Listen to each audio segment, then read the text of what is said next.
नमस्कार, जन्मुख NG live से मैं अंशुमान राय देश दुनिया के साथ वाराणसी की खबरें लेकर एक बार फिर आपके बीच उपस्थित हुआ हूं। मित्रों, आज पृथ्वी दिवस है। आमतौर पर हर वर्ष पृथ्वी दिवस पर विविध आयोजन होते हैं, लेकिन इस बार कुछ कलाकारों की पेंटिंग्स के अलावा कोई बड़ा आयोजन नहीं हुआ है। वजह यह है कि पूरी दुनिया लॉकडाउन पर है और कोरोना वायरस से लड़ रही है। लेकिन लंबे समय बाद ऐसा भी पहली बार हुआ है जबकि पृथ्वी की जल, हवा और वातावरण में पहले की अपेक्षा काफी शुद्धता महसूस की जा रही है। और आमतौर पर वैज्ञानिकों के अनुसार भी पृथ्वी की हवा और पानी इस समय सबसे ज्यादा शुद्ध है। पृथ्वी दिवस के मौके पर लोगों की अपेक्षा होगी कि आने वाले वर्षों में जब हम कोरोना से निपट चुके हों और एक फिर से पृथ्वी पर सारे कार्य शुरू हो चुके हों, तब भी पृथ्वी की हवा और पानी इसी तरह स्वच्छ हो। प्रधानमंत्री नरेंद्र मोदी ने भी आज पृथ्वी दिवस पर स्वच्छ और स्वस्थ और समृद्ध पृथ्वी बनाने की दिशा में काम करने का संकल्प दोहराया। उधर चिकित्सकों पर लगातार हो रहे हमलों पर कड़ा रुख अपनाते हुए केंद्र सरकार ने आज कानून में संशोधन किया। सरकार की ओर से आज एक अध्यादेश लाया गया जिसके तहत स्वास्थ्य कर्मियों पर हमला करने वालों को 3 महीने से 7 साल तक की सजा हो सकती है।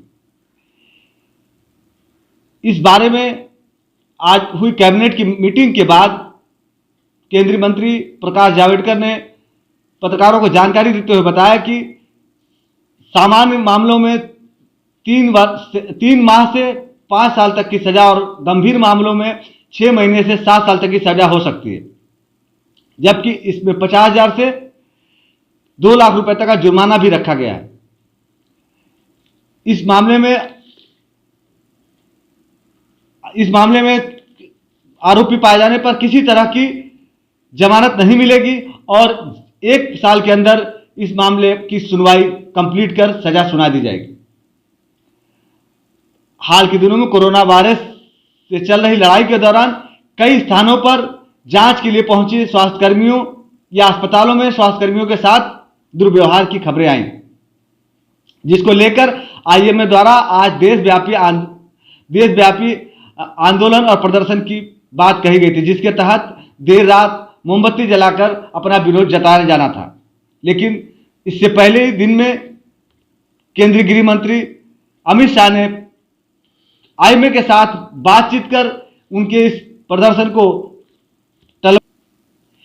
इधर कोरोना की रफ्तार बढ़ती जा रही है। वो राष्ट्रपति भवन, लोकसभा होते हुए अब उड्डयन मंत्रालय तक पहुंच गया है। उड्डयन मंत्रालय का एक कर्मचारी कोरोना वायरस पाए जाने के बाद उड्डयन मंत्रालय के भवन को सील कर दिया गया और उस कर्मचारी के संपर्क में आए लोगों को क्वारंटाइन कर दिया गया है। उधर महाराष्ट्र में 64 पुलिसकर्मी कोरोना पॉजिटिव पाए गए हैं, जिसमें से 34 सिर्फ मुंबई के हैं। उसमें भी एक महिला एएसआई मुख्यमंत्री उद्धव ठाकरे की सुरक्षा में तैनात थी, जिसे क्वारंटाइन किया गया है।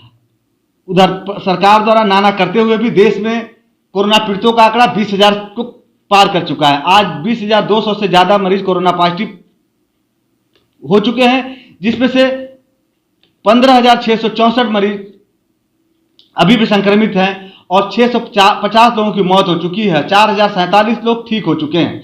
आज गुजरात में 64 और महाराष्ट्र में 553, आंध्र प्रदेश में 56 और कर्नाटक में 7 नए मामले सामने आए हैं। इधर उत्तर प्रदेश की बात करें तो उत्तर प्रदेश में भी आज 58 नए मामले सामने आए। कश्मीर में मुठभेड़ में 4 आतंकियों को सुरक्षा कर्मियों ने ढेर कर दिया है और फेसबुक ने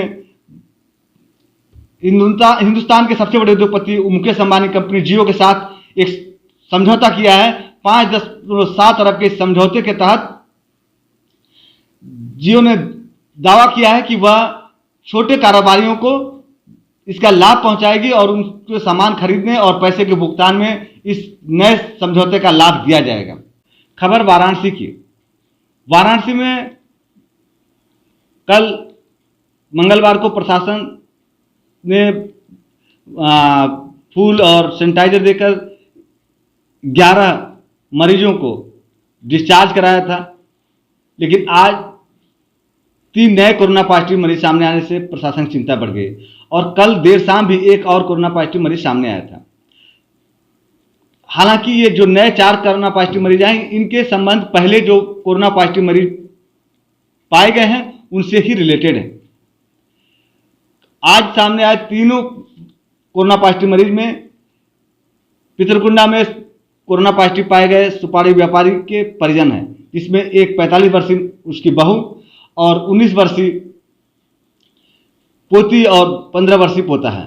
प्रशासन ने तीनों लोगों की कोरोना पॉजिटिव रिपोर्ट आने के बाद दीनदयाल अस्पताल में भर्ती कराकर इलाज शुरू करा दिया। आज लंका क्षेत्र में पूर्व पार्षद वरुण सिंह के नेतृत्व में लोगों ने स्लोगन लिखकर लोगों को जागरूक करने की कोशिश की, साथ ही कुछ कोरोना वॉरियर्स के साथ मिलकर कोरोना से लड़ने के लिए शपथ ली। इसमें पुलिसकर्मी, सफाई कर्मी और स्वास्थ्य कर्मी शामिल थे।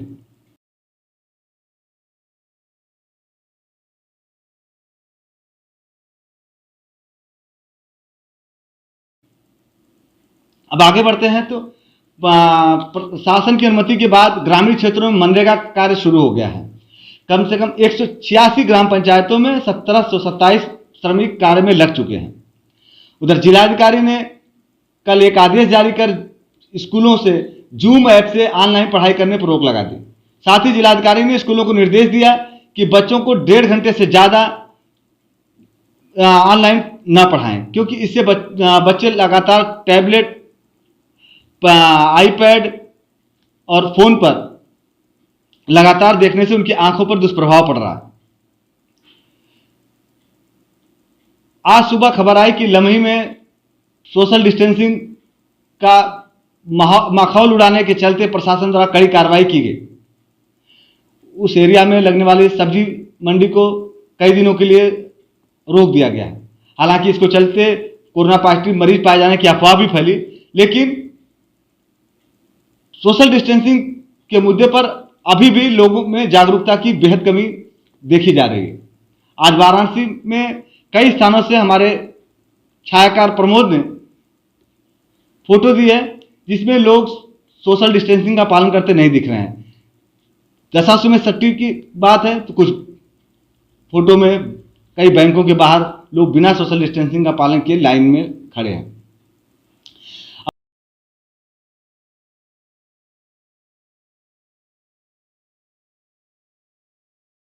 रमजान के दौरान जो भी धार्मिक कार्य हैं वो घर में करें। मस्जिदों में नमाज पढ़ने की कोई अनुमति नहीं दी जाएगी। बताया जा रहा है कि ऐसी अफवाह फैलाई जा रही थी कि प्रशासन द्वारा रमजान के दौरान मस्जिदों में नमाज की अनुमति दी जा रही है, जिसे जिलाधिकारी ने कल अपने बयान जारी कर खंडन किया और साफ कहा कि वो अपने घरों में रहकर ही लोग रमजान के दौरान नमाज पढ़ें।